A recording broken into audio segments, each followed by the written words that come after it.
شروع اللہ کے نام سے جو بڑا مہربان نہایت رحم والا ہے۔ رسول اللہ صلی اللہ علیہ وآلہ وسلم فرماتے ہیں، زبان کا صدقہ لوگوں کے درمیان واسطہ بننا اور فتنہ کو بجانا اور لوگوں کے درمیان صلح کی کوشش کرنا ہے۔ امام زین العابدین علیہ السلام فرماتے ہیں، بے حد تعجب ہوتا ہے اس شخص پر جو دار فانی کے لیے تو سرگرم ہے لیکن دار بقا کے لیے کچھ نہیں کرتا۔ امام زین العابدین علیہ السلام فرماتے ہیں، مجھے نیک کام میں استمرار و تسلسل پسند ہے، چاہے وہ کم ہی کیوں نہ ہو۔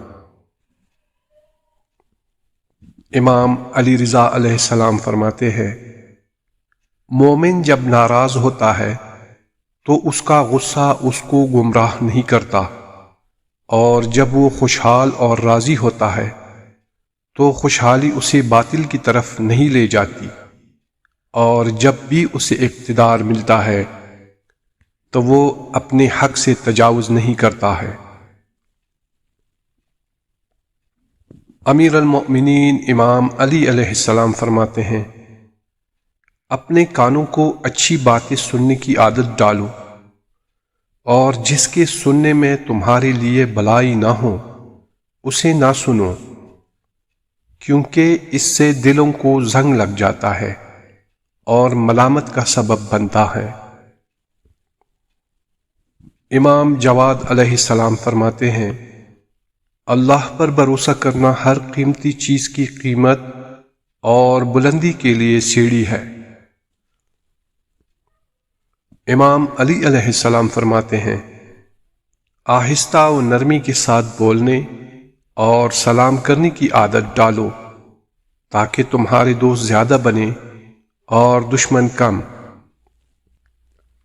امام جعفر صادق علیہ السلام نے فرمایا، ایک مومن کے پاس 4 چیزیں ہونی چاہیے: بڑا گھر، اچھی سواری، خوبصورت لباس، پرنور چراغ۔ ایک شخص نے عرض کیا کہ یہ ساری چیزیں میرے پاس نہیں ہیں، میں کیا کروں؟ آپ علیہ السلام نے فرمایا، اس حدیث کا باطن بھی ہے۔ بڑے گھر سے مراد زیادہ صبر ہے جو بڑی روح کا نتیجہ ہے، اچھی سواری عقل ہے، خوبصورت لباس حیا ہے، پر نور چراغ علم ہے جس کا ماحاصل بندگی ہے۔ امام جعفر صادق علیہ السلام نے فرمایا، ہر درد کی دوا ہے اور گناہوں کی دوا استغفار ہے۔